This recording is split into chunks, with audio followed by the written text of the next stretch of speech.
இதுல இவர் வந்து ரோட்டு போட்டு காசு ஒதுக்கப்படாது. ஒருங்கிணைப்புக்குள்ள கூட்டம் இதெல்லாம் இல்ல இல்ல இந்த இல்ல இல்ல 7 ரோட்டும் நீங்க எல்லாம் செலக்ட் பண்ணீங்க முன்னுரிமையில் இதே இது கூட்டத்துல கூடி. ஓ 7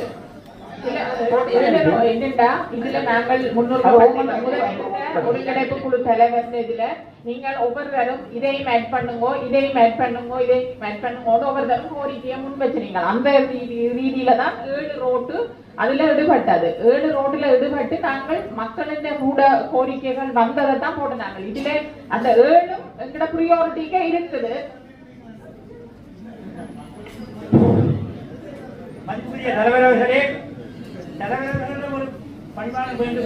அடுத்ததாக வீதியோடு சம்பந்தப்பட்ட விடயத்தை தான் நான் கலைக்கின்றேன். என்னென்றால் காங்கேசந்துறை வீதியிலே பெருந்தெருக்கள் திணைக்களம் 10 ஆண்டுகளுக்கு முதல் மரங்களை நட்டது. அந்த மரங்களை பராமரித்ததில் நான் ஒருத்தன் வளர்த்து அதை. ஆனால் இன்றைக்கு அந்த மரத்தாலே மிகவும் ஆபத்தான நிலையிலே இருக்கின்றது. அதாவது எனது வீட்டுக்கு முன்னாலே இருந்து அந்த நீட்டுக்கு இருக்கிற மரங்கள் பனிகூட்டு மேட்டி, அதாவது மின் மேட்டி, மின்சாரம் இவ்வளவு போன இடத்துல இருக்கு. அதை வெட்ட சொல்லி போன ஜூன் மாதம் நடந்த ஒருங்கிணைப்பு குழு கூட்டத்தில் ரஜீவன் ஜெயச்சந்திரமூர்த்தி அவர்கள் உத்தரவு வழங்கினார். ஆனால் இன்று வரையும் அது நடைபெறவில்லை. சொல்லுங்க.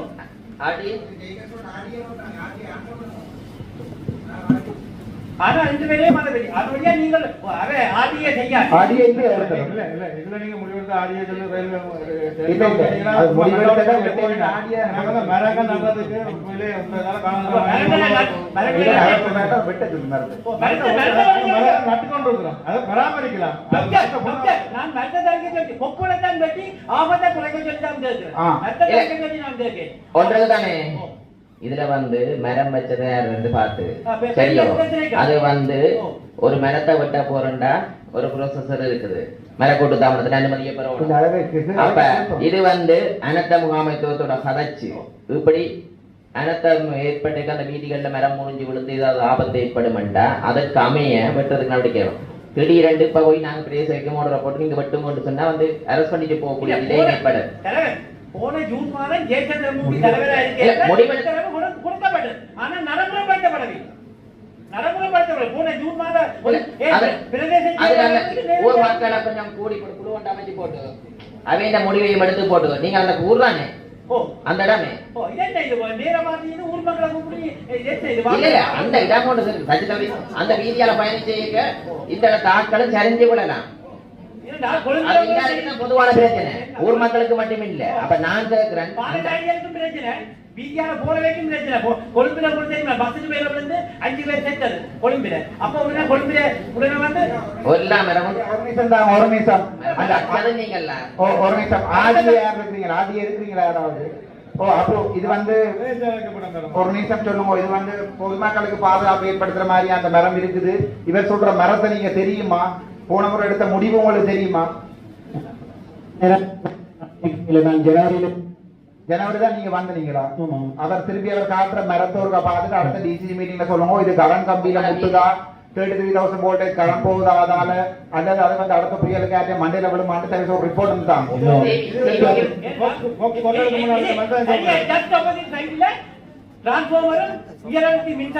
சரி அவர் அவ்வளவு பெரிய முறைப்பாடு சொல்றாரு. நீங்க ஒரு ரிப்போர்ட் தாங்க. டாக்டர் 5 லட்சத்துல ஹோட்டல் முன்னாலே இருக்கு. வெளிநாட்டுல வந்து போயிடும். ஆபத்து நடந்தா அது ஒரு ரிப்போர்ட் தாரான்னு சொல்லியிருக்கிறார். அது வரைக்கும் எங்களுக்கு ஒரு ரிப்போர்ட் ஒன்று தாங்க. நன்றி டாக்டர். அடுத்ததாக 28ஆம் தேதி 1ஆம் மாதம் 2026 அன்று நடைபெற்ற பிரதேச ஒருங்கிணைப்பு குழு கூட்டத்தில் கலந்துரையாடப்பட்ட விடயங்களில் தொடர் நடவடிக்கை. காணி அடையாளப்படுத்தப்பட்ட பிரச்சனை J89 J90 கிராம அலுவல பிரிவுகளில் காணி உறுதி வழங்கப்படாமல் கலந்துரையாடப்பட்ட விடயம் மேற்படி காணி உறுதிகளை வழங்குவதற்காக நடவடிக்கை மேற்கொள்ளப்பட்டு வருவதாகவும் இந்த வருட இறுதிக்குள் காணி உறுதி பத்திரங்கள் வழங்கப்படும் எனவும் ஒருங்கிணைப்பு குழு தலைவர் கௌரவ கருணாதன் இளங்குமரன் அவர்களால் தெரிவிக்கப்பட்டது. மேற்கொள்ளப்பட்ட நடவடிக்கை 136 பங்கீட்டாளர்களுக்கான காணி அளிப்பு விசேட ஏற்பாட்டு சட்டத்தின் கீழ் காணி கச்சேரி நடத்தப்பட்டது. இவர்களின் நில அளவை வரைபடம் கிடைக்கப்பெற்ற 64 பங்கீட்டாளர்களுக்கான அளிப்புகளை பெறுவதற்கான ஆவணங்கள் தயாரிக்கப்பட்டு மாகாண காணி ஆணையாளர் ஊடாக காணி ஆணையாளர் நாயத்திற்கும் அனுப்பி வைக்கப்பட்டிருந்த போதிலும் அவற்றுக்குரிய அளிப்புகள் இதுவரை கிடைக்கப்பெறவில்லை. மிகுதி 72 பங்காளித்தர்களுக்கான நில அளவை வரைபடம் இதுவரை கிடைக்கப்பெறவில்லை. ஏற்கனவே வழங்கப்பட்ட அளிப்பு காணிகளுள் 3வது உப அட்டவணைக்கு உட்படாதவர்களுக்கு உறவு முறை அற்றவர்கள் அத்துமீறி குடியிருந்தவர்கள் உரிமை மாற்றம் செய்து வழங்குவதற்கான சட்ட ஏற்பாடு இல்லை. சர்வே டிபார்ட்மெண்ட் இருக்கா? அந்த லேண்ட் அளந்த நீங்கள் எல்லாம் என்னடு காணி அளிப்பு எங்களோட சம்பந்தப்படாத விடயம். மற்றது அந்த மீதி காணிக்கு புதுசாக நிலையளவு கொண்டு போல எங்களுக்கு அனுப்பி வைக்க சொல்லி கேட்டுருக்கிறோம். இல்ல அதுக்கு வரைபடங்கள் செய்தாச்சும் அளந்தாச்சும் இல்ல அளந்ததெல்லாம் அனுப்பிட்டோம். அளந்த இல்லையா எங்களை அது தந்தாதான் நாங்கள் மிச்சம் செலவு செய்யலாம். வந்து நாங்க கனகால நீங்க அனுப்பினது 2017 அதான் லேண்ட் உத்தியோகர் 2017 அனுப்பினதுதான். நாங்கள் அது 2 வருஷத்துக்குரிய முன்பட்டது நாங்கள் வளமை செய்யற எல்லாருக்காண்டி தான் புதுசா போட சொல்லி இல்ல அதுக்கு இப்ப இசு இருக்கு தானே நாங்க செய்ய தயாரா இருக்கிறோம். அதுக்குரிய அளந்து என்ன சொல்லுங்க காணி உறுதி பெறுவதற்கு அவங்க எவ்வளவு ஆகலாம்? ஒரு டொய்லெட்டை கூட கட்டிடலாம். ஒரு பிரதேச சபைக்கு ஒரு ஏதாவது ஒரு சின்ன இது கட்டுறதோ இல்ல தொழிலை தொடங்குறதோ அல்லது அரசாங்கத்தால ஒரு வாழ்வாதார உதவி திட்டி அவையில் கட்டுறது கூட ஒன்று உறுதி இல்லாத ஒன்றுமே செய்யலாது. அப்ப இன்றைக்கு வீட்டு திட்டம் கட்டி கொடுத்து வீட்டும் இருக்குது.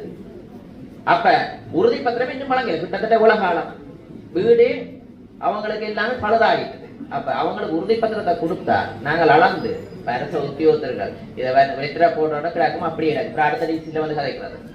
அப்ப நாங்களும் அந்த பிரதேசத்துக்கு போயிடும். அப்ப அவங்களுக்கு நாங்களும் உறுதி பத்திரம் தந்தா அவங்களுக்கு நிம்மதி ஒரு கை மாட்டலாம். இன்றைக்கு நேரம் அந்த வீடு கட்டி இருந்தாங்களோ அதுல இருக்கிற ஒவ்வொரு புள்ளி எல்லாம் இருக்க வைக்காது. அப்ப நாங்கள் என்ன செய்யணும்? சரி அந்த வரவை இங்கே செய்து அனுப்பி இருக்க மத்திய சங்க உறுதி தராட்ட கேள்வி இருக்கலாம். போய் பார்லமெண்ட் உறுப்பினர்கள் இப்படி கொடுத்து அனுப்பி கூட நாள் தெரியாது. 5-6 மாதம் செஞ்சது. அப்ப அதை துரிதமான உறுதி பத்திரத்தை பெற்றுக் கொடுங்க. எங்களால செய்யப்படாத நில வேண்டும் நீங்க எதை கருதுறீங்களோ அதை அதுல போட்டிருக்கு தானே 126க்கு படம் இருக்குது. மிச்சம் 64 படம் இல்லை என்று எங்களோட சொல்லுங்க. எப்ப இந்த படம் நீங்கள் அளந்து தரையிலும் டிஎஸ்க்கு இல்ல நாங்கள் நில வேண்டுகோள் இலக்கம் தர வேணும் என்றால் ஒரு மாதத்துக்கு அதை நீங்களோட டிஎஸ்ல கொடுங்க. அடுத்த டிசி உங்க கிராமத்துல ஆர்டிஎச்எஸ் சொந்தமான லேண்ட வந்து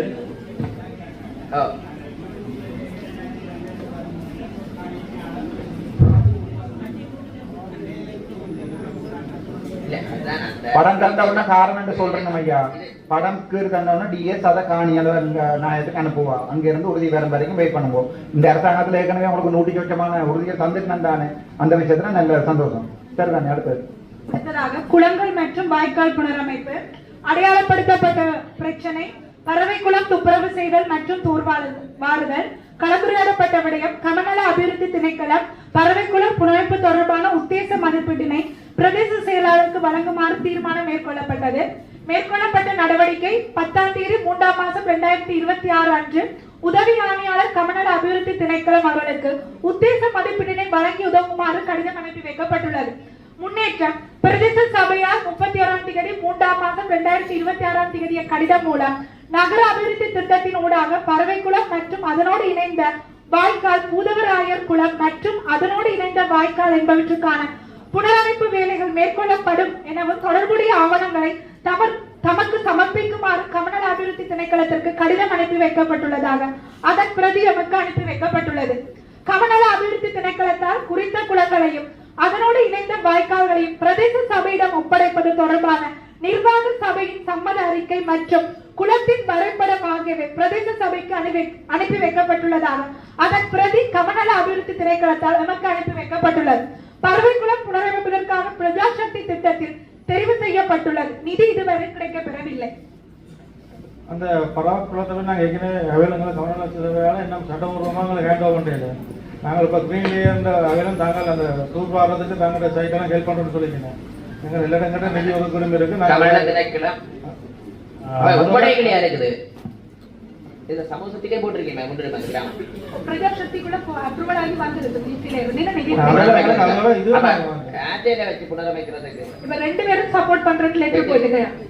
டெக்னாலஜி வைஸா கமநல சபை திணைக்களம் சப்போர்ட்டையும் பிரதேச சபையும் தாங்களும் சப்போர்ட் பண்றதுக்கு லெட்டர் போட்டு பிரதேசத்துக்கு சட்ட ரீதியான ஹேண்ட் ஓவர் சொல்லுங்க. ஹேண்ட் ஓவர் செய்யணும் செய்யவே இல்லாது. பட் அதோட டெக்னிக்கல் சைட் ஹெல்ப்பும் பண்ணணும். எங்க அந்த சைட் டெக்னிக்கல் சைட்டுங்களை அந்த அறிவுள்ள தீவிரங்களே இல்லை. அந்த டெக்னிக்கல் சைட்டும் பண்ணிருந்தா நாங்கள் உடனடியே செய்வோம். இப்ப சமூக சக்திக்கையும் போட்டிருக்கோடைய ஏதாவது ஒரு நிதி வந்தா இப்ப நிதி இருக்கக்கூடிய இது இருக்கு. நீங்க உங்களுக்கு சட்டபூர்வமா ஹேண்ட் ஓவர் நாங்கள் அந்த இடத்துக்கு போகிறோம். இப்ப சட்டபூர்வமா ஹேண்ட் ஓவர் இந்த பிரச்சனை கமநல எதா சார் இப்ப கொழும்புக்கு அனுப்பி இருக்கு. ஓ பதில் வந்தோடனே கொடுக்கக்கூடிய மாதிரி இருக்கு. இப்ப நீங்க அனுப்பி எவ்வளவு காலம் இல்லை சார்? 2 weeks விடாத. இப்பதான் அனுப்பி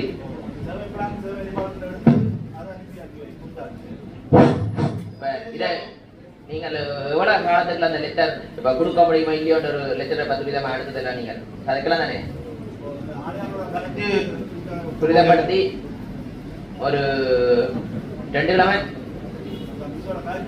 கிழமைக்குள்ள நீங்க ஒரு முடிவை சொல்லுங்க. வேலைக்கு எப்ப தர முடியும்.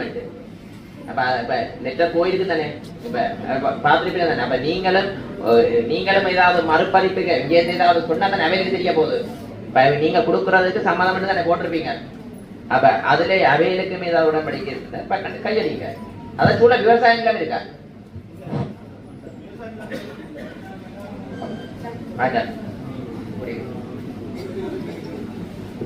ஹலோ, போன முறையான மீட்டிங்ல நல்லூர் பண்டாரக்குளம் சம்பந்தமா வந்து இன்க்ளூட் பண்ணியிருந்தாங்க.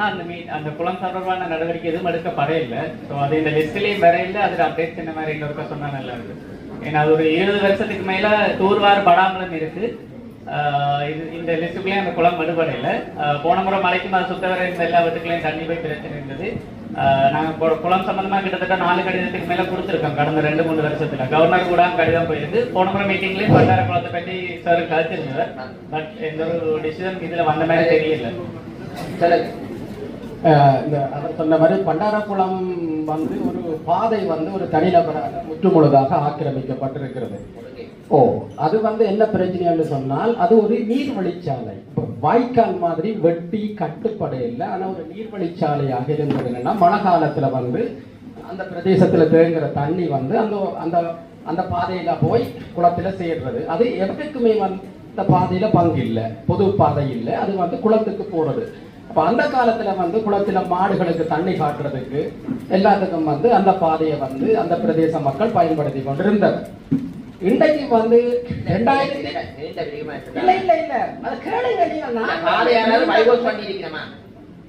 ஆக்கிரமிச்சு கட்டப்பட்டிருக்கு. அதுக்கு வந்து இந்த அபிவிருத்தி குழு தான் மிக முக்கியமான காரணம்.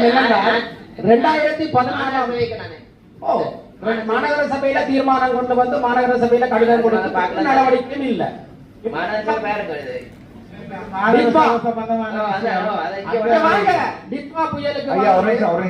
நான் 97ஆம் ஆண்டு சங்கிலியன் வீதி 97ஆம் ஆண்டு இருந்தேன். அதுல கராச்சி இருக்கு, அது பக்கத்தால வர போற நேர போனா நாங்கள் விளையாடுற கிரவுண்ட் இருக்கு. இதுல அதுக்கு பின்னாலதான் பண்டாரிக்குளம் இருக்குது. பண்டாரிக்குளத்துக்கு வாரதுக்கு 2 பாதை ஒன்று இந்த சங்கிலியன் வீதியில இந்த உள்ளுக்குள்ள இறங்கி அவற்றை ஒரு கராச்சி ஒன்று கிடக்கு. இந்த கராச்சிக்குள்ளால போய் இந்த கிரவுண்டுக்கு போற ரோடு உண்டு. மற்றது வந்து கோயிலுக்கு பின்பக்கத்தால வாரபடி, மற்றது அங்கால முழு தரவன் அதுக்கால வரையில நீங்க அதுல ஒரு 4 அடி பாதை வந்து குளத்துக்கு பாதை. அந்த காலத்துல எனக்கு தெரிய 97ஆம் ஆண்டு பாதை இருக்கு. ஒரு தொடர்கடமோ எனக்கு அந்த பண்டாரி குளத்துக்கு நாவல் மரம் அங்கே இருக்கான்னு தெரியும். அதுல போய் நீங்க கேட்டீங்கன்னா தெரியுமாங்களா? அறிவியல் உங்களுக்கு தெரியாது. இல்ல நான் ஒரு தொடர்கடை பாதை இல்லை என்றா நீங்கள் அந்த இடத்துல இருந்த நீங்கள் நான் பிறந்து வளர்ந்த இடம். சரி, அப்ப உங்களுக்கு என்ன கூட தெரிஞ்சிருக்கோம். அப்ப கொஞ்சம் கேளுங்க. நான் சொல்றேன் கூட தெரிஞ்சாக குறைய தெரிஞ்சாக சொல்றதையும் கேளுங்க. இதுல இதுக்குள்ளால நான் இப்ப நீங்க சொல்றது சங்கிலியும் வீதிகளால போறப்பா இதால புதுசா பாருங்க. வந்து எதால? அரச வீதியால வந்து கொண்டலடை வீதி இருக்குதானே, கொண்டலடை வீதிக்குள்ள இருந்து ஒரு நாலு பக்கத்தால வர பாதை 4 அடி பாதை வந்து இருக்குது. அது அது இருக்குது எனக்கு தெரியும். அந்த 3 வீடு கிடக்குஞ்சால அது எனக்கு தெரியும். அந்த குளத்தின் இங்காக்கரையிலே 3 வீடு இருக்கு. அது தனியார் பாதை. அதுல பிரேசமே கையில பாதையே இல்லையா? சொல்லாதீங்க. அது வந்து வரைபடத்துல இருக்குது. நான் என்ன செய்வோம்னா நீங்க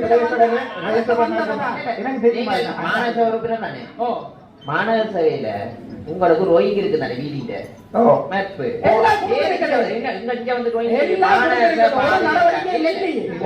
மாநகர சபையில கதைச்சு நீங்கள் அப்படி உங்களுக்கு அந்த வீதி இருக்கோ இல்லையோன்று ஆணையாளர் தராட்டா அடுத்த நாள் ஏனென்றா உங்களுக்கு மக்கள் வாக்களிச்சிருக்கிறாங்க. மாநகர சபை கேடு மாநகர சபையில அந்த வீதி ரெஜிஸ்டர் பண்ணப்பட்ட வீதியா? எனக்கு தெரியாது ரெஜிஸ்டர் பண்ணப்பட்ட வீதியா. ஏனென்றால் அது பண்ட்ல தான் அந்த பண்ட், அதாவது குளத்தின் கரையில தான் அந்த இது இருக்குது ரோடு. அது வீதி இல்லையே, அது வந்து நீர் ஓடி வாய்க்கால். சரி, என்னடா நீர் ஓடி வாய்க்கால். அது தண்ணி வந்து சைக்கிளும் வண்டியும் அதால வீதி மழை வந்து வாய்க்கால் 4 அடி பாதை, 4 அடி வாய்க்கால். அப்போ அந்த கோயிலுக்கு பக்கத்தால வர ரெஜிஸ்டர் பண்ணப்பட்ட ரோட்டா? கோயிலுக்கு பக்கத்துல வாய்க்கால் கோயிலுக்கு முன்னால ரெஜிஸ்டர் பண்ணப்பட்ட ரோட்டா? கோயிலுக்கு முன்னால போறது ரெஜிஸ்டர் பண்ணப்பட்ட ரோட். ஆனா இத சொல்ற அந்த வாய்க்கால் வந்து அது தண்ணியோர வாய்க்காலா தான் இருந்தது. ஆனா அது வந்து இப்ப இந்த விடயம் சம்பந்தமா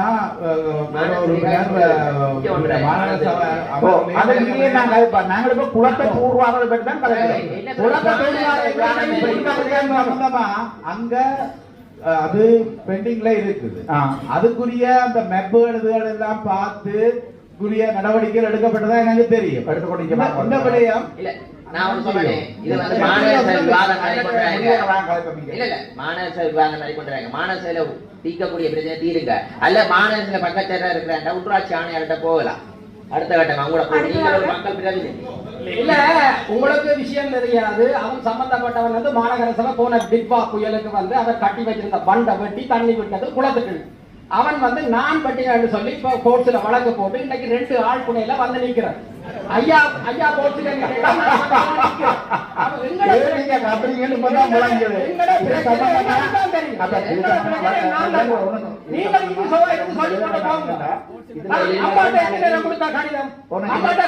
அம்மா சொல்ற கிராஃப் என்ன சேவிய டிபார்ட்மெண்ட்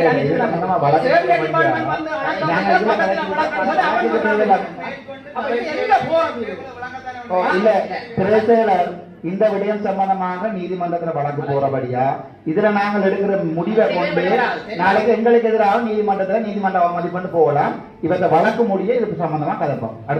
அடுத்ததாக பிரதேச ஒருங்கிணைப்பு குழுவில் கலந்துரையாடப்பட வேண்டும் என்ற அறிவுறுத்தலுக்கு அமைவாக தேவைப்பாடுகள் நல்லூர் பிரதேச செயலகத்தின் தேவைப்பாடுகள் வீட்டு திட்டம் மீள்குடியேற்ற வீட்டு திட்டம் 161 எண்ணிக்கை, NHC வீட்டு திட்டம் 122, சமுத்தி வீட்டு திட்டம் இல்லை விசேட தேவையுடையவருக்கான வீட்டு திட்டம் 2, மலசல கூடம் வசதி வீட்டு திட்டத்துடன் மலசல கூடம் மீள்குடியேற்ற வீட்டு திட்டத்துடன் 161, 2009க்கு பின் திருமணம் செய்த குடும்பங்களுக்கான வீட்டு திட்டத்துடன் 122, மலசல கூடம் வசதி மற்றும் தேவையுடைய சாதாரண மலசல கூடம் 22, விசேட தேவையுடையவருக்கான மலசல கூடம் 3, மலசல கூட திருத்தம் 29. குடிநீர் தேவைப்பாடு பொது கிணறு இல்லை, தனி கிணறு இல்லை, குழாய் கிணறு 21, நீர் குழாய் 756, தண்ணீர் தாங்கி இல்லை, கிணறு திருத்தம், பொது கிணறு 7, தனி கிணறு 21, விவசாய கிணறு 8. அடுத்ததாக காணி தொடர்பான தேவைப்பாடு அந்த நீர் குழாய் 700 போட்டுருக்கீங்களா? அது நடவடிக்கை முழுவதும் கொடுத்துருக்க தானே வேணும். கோப்பா எல்லாம் கொடுக்க தொடங்கிட்டா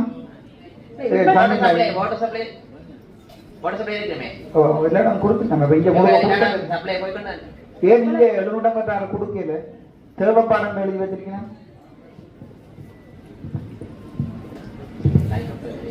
இப்ப என்னன்னு சொல்லி சொன்னா நாங்க நல்லூர்ல நீர்நிலைப்புகளை வழங்கி கொண்டிருக்கிறோம்.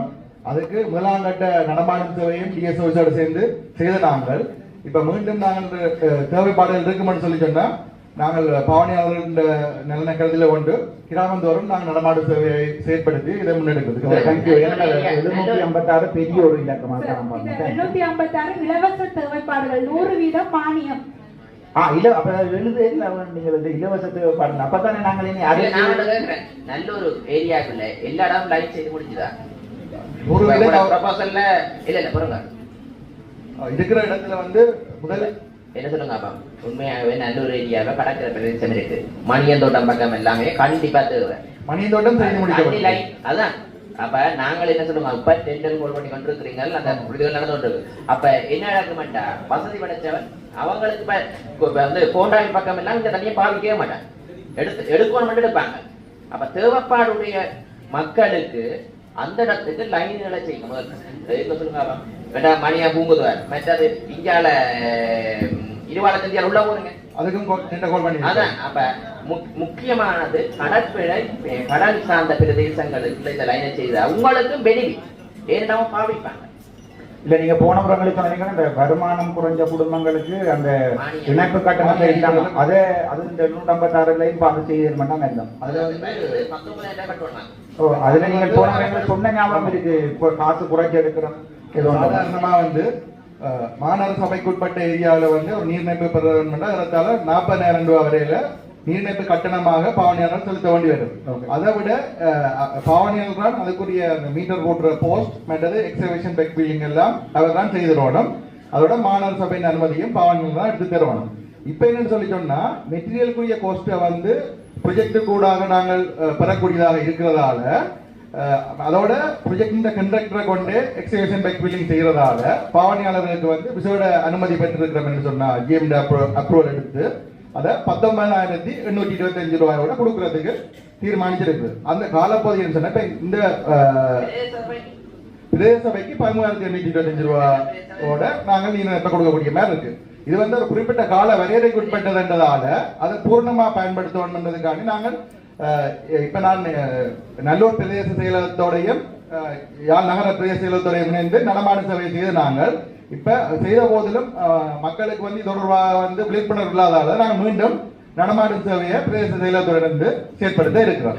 நீங்கள் ஒரு வரையறை தான் வச்சிருப்பீர்கள், இத்தனை மக்களுக்கு தான் கொடுக்கலாம் என்று கரை வச்சிருப்பீங்க. இப்ப எல்லாமே நல்ல நல்ல இடங்களுக்கு லைஃப் போயிட்டு, ஆனா கடற்கரை பிரதேசத்துக்கு இன்னும் போகல. சரி, இப்ப மேக்சிமம் உங்களால 100 தான் கொடுக்கலாம் இருக்கு.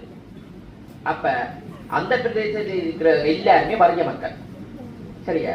அப்ப இந்த லைன் எல்லாம் இந்தியால கொடுத்து முடிய வறிய மக்களுக்கு போயிட்டு 19,000 40,000 ரூபாய்க்கு போச்சிட போதும். அவங்களுக்கு 40,000 கட்டி எடுக்க போறது இல்லையே. வசதி படைச்சவங்க யாழ்ப்பாண டவுன்ல இருக்கிறவங்க 40,000 கட்டி எடுப்பாங்க. அப்ப நாங்கள் என்ன செய்திருக்கோம், முதல் எங்கெங்க தேவைப்பாடு இருக்குது, உண்மையாவே நான் இந்த இடத்துல இருக்கிறபடியா இல்லடா போறபடியா மணியந்தோட்ட பக்கம் 100% தேவை. அடுத்தது இருவாள சந்தியால இந்தியால திரும்பினா அங்க தண்ணி பிரச்சனை. நான் பாக்குறேன் எல்லாமே கோண்டாவில் அந்த பக்கத்துல லைன்கள் எல்லாம் வருது. அப்ப என்ன நடக்குதுன்னா வசதி படைச்சவன் நான் நினைக்கிறேன் 40,000 ரூபாய் கட்டி 50,000 கட்டி இருப்பாரு கோண்டாவில் இருக்கிறாங்க எல்லாருமே. அப்ப இங்க போயிட்டு இப்ப இது எல்லாமே நீங்க ஒரு எஸ்டிமேட் போட்டிருப்பீங்க, எங்களுக்கு தெரியாது. இதுல மானிய அடிப்படையில 150 பேர் தான் கொடுக்கலாம். அப்ப 150 பேருக்கு எங்க கொடுக்க போறீங்க? வசதி படைச்சாங்களும் கொடுப்பீங்க. பிறகு இந்தியாவில் லைன் எல்லாம் டெண்டர் செய்து முடிய கஷ்டப்பட்டவனுக்கு போகும்போது 50,000 40,000 ரூபாய் அவன் எடுக்க போறது இல்லை. பிறகு யோசிப்பான், என்ன செய்வான், கஷ்டப்பட்டு வேறு இடத்துல குடத்துல அள்ளி கொண்டு குடிக்க தான் நிற்க போறான். அப்ப நாங்கள் என்ன செய்யறோம், தண்ணி தேவையுடைய கேட்டு நீங்கள் கூடுதலாக கடற்கரையோரங்கள் வாட்டர் சப்ளை ரிசர்ச் செய்து எல்லாம் முடிவும் எடுத்திருப்பீங்க. அப்ப நாங்கள் என்ன செய்யணும், முதல்ல கஷ்டப்பட்ட பிரதேசத்துக்கு வேணா நாங்கள் இன்றைக்கு இந்த தண்ணியை கொண்டுறதுக்கு டிசிசில எவ்வளவு காலம் அடிவெட்ட வேண்டியது எல்லாருக்கும் சப்ளை 2ஆம் மாசம் இருக்கு. இன்றைக்கு ஏதோ புண்ணிய திருப்ப வந்துட்டு நாங்க கதைக்கிறதுக்கு என்னது காரணம் வேண்டாம், கதைச்சால அது முடியும். வசதி படைச்சவங்க எடுப்பாங்க 50,000 ஏண்டா சிலாக்கள் பிண்டர் எல்லாம் போட்டு டவுனுக்கு குடிச்சு வந்து ஏண்டா வேலைக்கு பார்க்க ப்ரொமோட் பண்ணக்கூடாதுன்னு இருக்கு. அப்ப அவங்க 50,000 கட்டியும் எடுப்பாங்க. சிநேரம் அதுக்குள்ள வெளிநாட்டுல இருக்குன்னு தண்ணியில வேண்டுவாங்க எடுப்பாங்க. அப்ப கிராமப்புற மக்கள் எடுக்க போறது 50,000 போனா எடுக்க போறது. திருப்பி அவங்க கேட்பாங்க இந்த 756 ஃப்ரீ லைன்ல நிற்பாங்க. கவர்மெண்டாவது மானியம் கொடுத்தாங்க எடுத்து கொடுக்கலாம் 40,000 வேணும்னா அங்க பெரிய போஸ்ட் வந்து நிற்க போகுது. அப்ப நாங்களே மானியத்தை எடுத்து யாரும் கொடுக்குறோம், வசதி படைச்சவங்களுக்கு கொண்டு கொடுத்துருவோம். நாங்களும் எங்களை சொந்தங்கள் இருக்கிற எல்லாருமே உங்களோட ஆக்டிவிட்டி செஞ்சிருக்காங்க, எல்லாரும் லைன் தாக்கிறோம். இப்ப நாங்க 2 வேலைக்கு பார்க்க மானியம் சொல்றது போயில்லை, இங்க போயில்லை, கோல் பண்ணிருக்கீங்க. ஆனா நாங்க சப்ளை கொடுக்க முடியும். ரொம்ப எத்தனை நல்லூருக்கு கொடுக்க முடிச்சிட்டீங்க, டோட்டலா டவுன்ல 1736 இணைப்புகள் கொடுத்துட்டோம். 1400 எவ்வளவு 19,000 கொடுத்துருப்பீங்க 19,000 கொடுத்துட்டோம். அதான் அப்ப இப்ப அங்க டெண்டர் செய்ய கூட எஸ்டிமேட்ல கூட இருக்க போகுது. இப்ப என்ன விடயம்னு சொல்லி சொன்னால் இப்ப டவுன்லயே நாங்க வந்து நான் உங்களை கூட எனக்கு சொல்லுங்க உண்மை அதான் ஏன்டா நான் பரிய மக்களை தான் பார்க்க முன்னுக்கு அப்புறம் அரசாங்கம் தான் 40,000 ரூபாய் மக்கள்கிட்ட பணம் எல்லாரையும் கொடுத்தாங்க கொடுக்கும். இப்ப இவேருக்கு நாங்க மானியத்தை கொடுப்போம் பிரச்சனையே மாட்டாங்க 19,000 கொடுங்கன்னு சொல்லி மானியத்தை கொடுத்தா அது ஒரு பெனிஃபிட். அதைத்தான் நாங்க பாக்குறோம். அப்ப நாங்க இதுல யாரையுமே விமர்சிக்கல. நாங்க கதைச்சாத்தான் விழிவுறோம், அடிச்சாதான் நம்ம அடிச்சடிச்சாதான் வேற நாங்க தாண்டி போயிட்டோம். எவ்வளவு கதைச்சிருப்போம் 8ஆம் மாசம் தெரியும், நான் 5ஆம் மாசம் தெரியும், 5ஆம் மாசம் ஜனாதிபதி ஓப்பன் பண்ணலாம் அப்புறம் தெரியும் மாதிரி இப்பதான் வந்துருக்கு செய்வாங்க.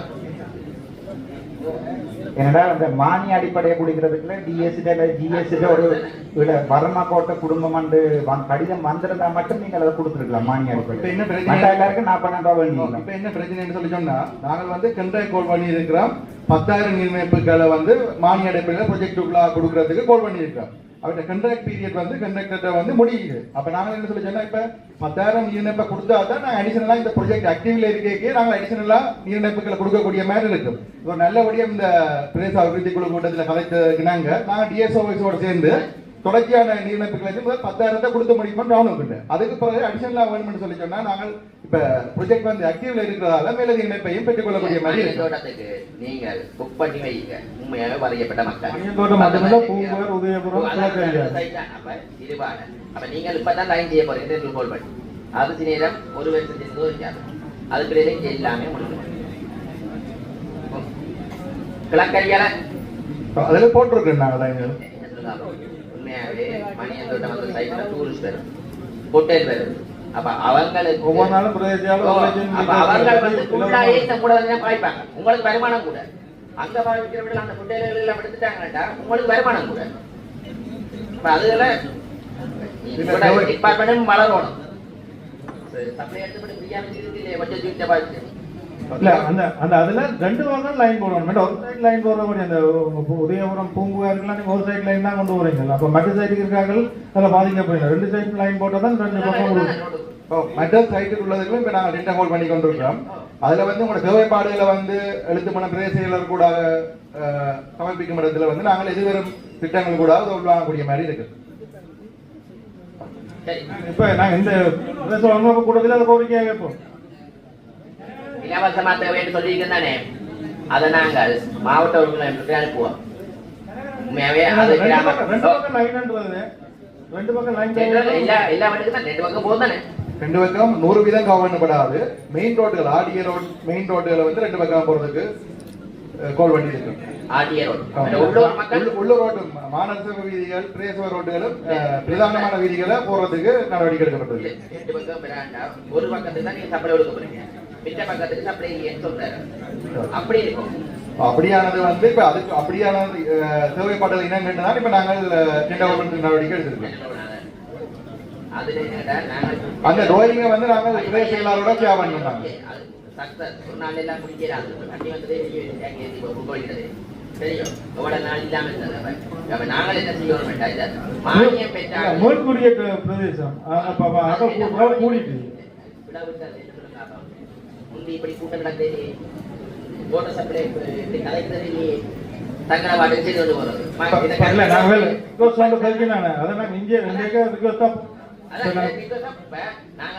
முந்தையே இப்படி நடந்திருந்தா நான் சொல்ல மனிதன் இங்க தேவையில்லை. அப்ப என்ன நடக்குதுன்னா அங்க இருக்கிறாங்க யாழ்ப்பாணம் டவுனுக்கு மட்டும்தான் தேவை, எல்லாரும் கவலை பண்ணிக்கிறது, மற்ற மக்களை கவனிக்கிறீங்க. வேற வரைய மற்ற பிரதேசத்துக்கு போறே இல்லையே. அப்ப இப்படியான கூட்டம் நடக்கிறபடியா அவங்களும் இன்றைக்கு அடுத்த நாள் சொல்லுவாங்க இந்த மாநிலத்தை பேக்கப் பண்ணி வச்சுக்காங்க கேட்கலாமாண்டா அதை கேடுங்க. நாங்களும் இந்த ஓட்டர் சப்ளை மேம்படுறதுக்கு நாங்கள் அறிவிக்கிறோம். இப்படி மனிதத்தோடத்துக்கு புக் பண்ணி வைக்கும் அல்லது இந்த 700 பேரு கணித கவர்மெண்ட் டெபிட் போடும். இதை வந்து மாவட்ட ஒருங்கிணைப்பு நாங்கள் இப்படி இலவச நெட்பா கேட்கிறாங்க. இது ஏதாவது கவர்மெண்ட் பட்டியல் எடுத்தா அவை ஓட்டர் சப்ளைக்கு காசு அனுப்பி அந்த பட்டியல் மேல இது ஒரு 40,000 ரூபாய் பெரிய அமௌண்ட் ஆகுது. இந்த 700 பேருக்கு 19,000 கொடுக்கலாம் என்று புக் பண்ணி ஏதாவது செய்ய முடியுமா என்று மாவட்ட ஒருங்கிணைப்புக்கு போடுவோம். கேபிள் ரோட்ல ஒரு லைன் தான் கொடுத்துருக்கீங்க இந்து மாமன்ற லைனுக்குள்ள. மற்ற லைன் எடுக்கணும்னா எங்களை அனுமதி எடுக்க சொன்னீங்க மாநகரசபையில வந்து. அங்க நாங்க வந்து எங்க எடுக்கிற அனுமதி? அங்க போனா இங்க இந்து மாமன்றம் டெம்பிள் ரோட்ல 4 அதுக்கு ஒரு லைனுக்கு தான் தண்ணி வருது. மற்ற லைன் வீட்டுக்காரருக்கு தண்ணி இல்லை. நாங்க நிறைய முறை வந்து சொல்லிட்டோம். அங்க மெயின் லைன் போடணும், இல்லாட்டி ரோட்டை எடுத்து இந்த சைடு கொண்டு வரணும் பாதையை. அப்ப அதுக்கு நாங்கெல்லாம் அனுமதி எடுக்கணும் இப்ப சொல்றீங்க. இங்க டெம்பிள் ரோட் இந்து மாமன்ற பிராமண கட்டுக்குள்ள ரியோவுக்கு பக்கத்துல கைலாசபுரம் அப்படியான பிரச்சனைகள் நிறைய இருக்குதுன்னா ஒரு ரோட்ல ஒரு பக்கத்துக்கு நீர் குழாய் நிர்மாணிக்கப்பட்டிருக்கு, மற்ற இடம் வந்து நிர்மாணிக்கப்படாம இருக்குது. அப்படியானவர்கள் பாவனையாளர்கள் கோரிக்கைக்கு அமைவாக வந்து இன்பில்டிங் கண்டக்ட் வந்து செய்து கொண்டிருக்கும்.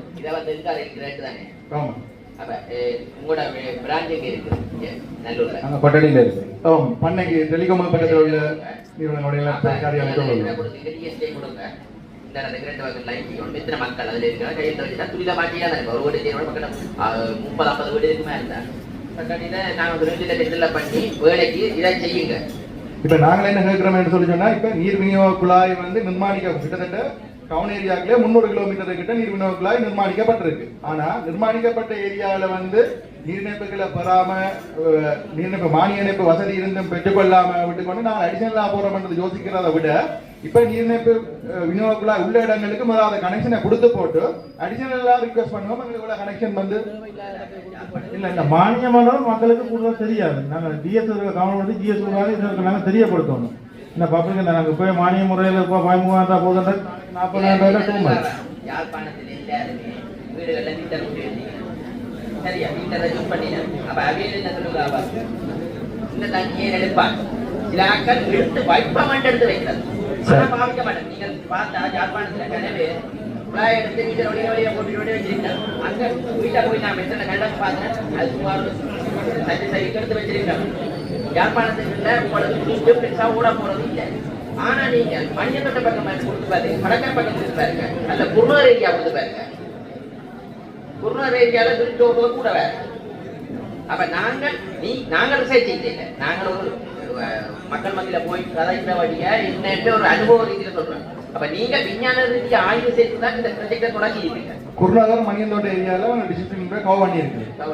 அது மாநகரை கவர் பண்ணிருந்தா லைட் சிப்ளர் அப்படியே பிரபாயம் இல்ல பிரபா லைன் கவர் பண்ணி அதே மாதிரி மணியந்தோட்டத்தை மணியந்தோட்டம் கவர் பண்ணிட்டோம். நான் ஃபுல்லா கவர் பண்ணிட்டோம். 100% இல்ல மணியந்தோட்ட ஏரியா கவர் பண்ணிட்டோம். இன்னும் ஜோவை பாலியல் இருக்கு, குடியிருப்பு பகுதி போய் சேரே இல்லை.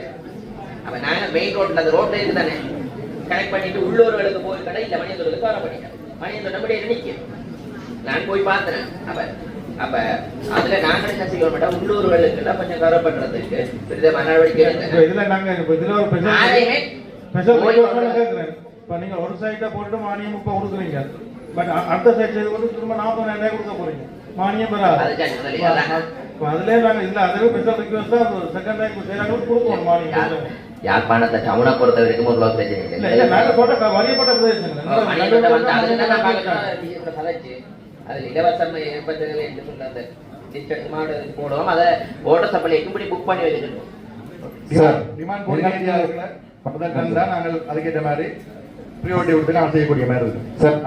எங்களுக்கு 4 இருக்கு சார். இந்த மாசம் இருக்கு மக்கிலா வகதைங்க 4 மாசம் தான் இருக்குது. தண்ணி வந்து முட்டுறதுக்கு நாங்க கூடாது முட்டின்னு சொன்னா எல்லா குளமும் முட்டிடும். பிராமண குளம் முட்டினா எல்லாம் முட்டிடும். அதுக்காண்ட இந்த தண்ணி தூங்கியாது சார். அந்த குளம் வந்து ஆளப்படுத்த. அடுத்ததாக காணி தொடர்பான தேவைப்பாடுகள். காணி அற்றோர் 707, குடியிருப்பு நோக்கத்திற்கு அரச காணி தேவைப்படுவோர் 707,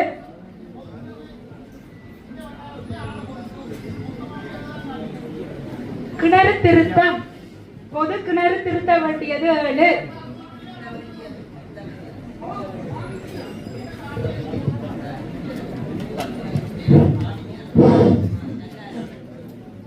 கட்டெல்லாம் விடுஞ்சு கிடக்கு செய்ய வேண்டியது,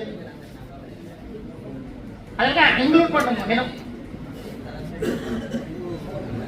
அடுத்த தடவை டிசிசி மீட்டிங் போறதுக்கு முன்னாடி அவர்கிட்ட நம்பரை கேளுங்க, மொத்தம் அவ்வளவு கிணறு இருக்குண்டு அவர் அதை தருவார், அதை அப்டேட் பண்ணி விடுங்க.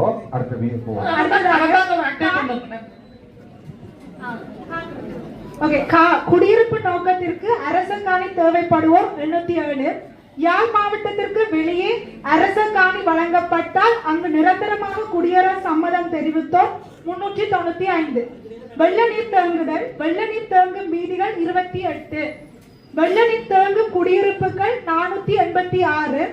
வெள்ளம் தொடர்பான பிரச்சனைக்கான தீர்வு நல்லூர் பிரதேசத்துக்கு உட்பட்ட வாய்க்கால்கள், குளங்கள் மற்றும் வீதிகள் என்பன ஒவ்வொரு திணைக்களங்களுக்கும் உரியதாக காணப்படுவதனால் அனைத்து அரசு திணைக்களங்களும் இணைந்து ஒரே வேளையில் மேற்கொள்ள. ஒரு நிமிஷம். அந்த யாழ் மாவட்டத்துக்கு வெளியே அரச காணி வழங்கப்பட்டால் ஏன் அந்த சேவை எடுத்த நீங்கள் யாரோ எடுக்க சொன்னவே அவங்க என்ன உங்களுக்கு எங்களுக்கு சில நேரம் அதே நான் கேட்கிறேன்டா, ஏற்கனவே யாழ்ப்பாணத்தின் சனத்தொகை குறைஞ்சபடியா 7 பாராளுமன்ற உறுப்பினர் இருந்தது, 6 குறைஞ்சது. நீங்க என்ன முன்னுக்கு கொண்டு குடும்பத்தை கொண்டு வெளியால் என்ன நடக்கும்டா, அடுத்த முறை இளங்க வந்துக்கும் சீட்டில் போயிடும். அதால நீங்க அந்த அந்த டாபிக் நான் ஏன் கேட்கிறேன்னா, உங்களுக்கு வேற ஏதாவது சீனியர் ஆபீசர்ஸ் கடிதம் அளிக்கலையா? அப்படி என்று இல்லை. உண்டு. இப்ப நோமலாவே உங்களுக்கு தெரியும் 95% வந்து இங்க சரியா 5% அதுவும் சில ஏரியா மேலங்கடி கண்டத்துல ஏரியால தான் இந்த அரச காணி இருக்குது. அப்ப எங்களோட இடத்துல காணியேற்றோர் பட்டியல் இவ்வளவு பதிஞ்சிருந்தாலும் எங்களோட யாழ்ப்பாணத்துக்குள்ள வேற ஏரியாலும் தந்தா போவீங்களோ வந்து ஒரு டீட்டெயில் எடுத்த நாங்கள். மற்றது நாங்க முன்கூடிய ப்ரோஆக்டிவா செயல்பட்டு வேற யாழ்ப்பாணத்துல இருந்து வெளியில ஒருத்தரையும் போக முடியலாது. போனா பேருந்து இளங்கமன்ற சீட்டும் இல்லை அடுத்த வருஷம். ஆகவே அதை நான் ஏன் கேட்கிறேன் என்றால், ஏதாவது நிகழ்ச்சி நிரல் போடப்படுதா எங்களோட சனத்தை வெளியால கொண்டு போடுறதுக்காக? அப்படி இல்லை தானே?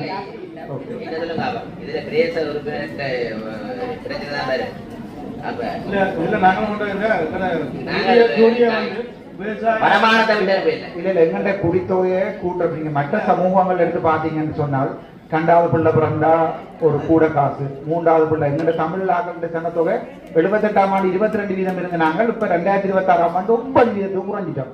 3வது மஜோரிட்டியா போயிட்டோம் நாங்கள் இலங்கையில. ஒரு காலத்துல 2வது மஜோரிட்டியா இருந்த நாங்கள் இப்ப 3வது மஜோரிட்டியா போயிட்டோம். 2019 சென்சஸ் சொல்லுது நாங்கள் 12%. 2026 சென்சஸ் சொல்லுது, டேட்டா சர்வே சொல்லுது நாங்க 9%. இப்படியே போனா எங்களோட சனத்தொகை வடமாநிலத்துல சரியா குறைஞ்சு போயிடும். நீங்க சொல்றது சரி. ஆனா இதே நேரம் யூரியன் ஆட்டில விவசாயத்துக்கான சோனா சிலது வந்து ஆட் பண்ணிக்கணும். அதுல வந்து 2 வரப்பு மாநிலங்க தான், ஒரு வரப்பு ஊர்ல ஒரு வருஷம் விவசாயத்துக்கு பயன்படுத்தலாம். ஆனா இதால எங்களுக்கு அந்த குடியிருப்பு ஒரு இல்ல நாங்க அதை அனுமதிக்க கூட கூடாதுன்னா, வெளியோயா திட்டத்தால ஏற்கனவே எங்களோட குடிப்பெரும்பல் மாற்றப்படுது. வெளியோயா திட்டத்துல கிட்டத்தட்ட அவங்க 4000 தொடக்கம் 10,000 சிங்கள மக்களை கொண்டு வந்து வெளியோயாண்ட பேர்ல குடியேற்ற வடிக்கடினோம். அப்ப நாங்க இப்படியே காலங்காலம் என்ன செய்ய போறோம்னா, இந்த சேவை எனக்கு ஒரு பொலிட்டிக்கலா ஒரு ஐடியா வந்து இல்ல உங்களை பாதிக்கிறதா தமிழ் மக்கள் இல்ல இல்ல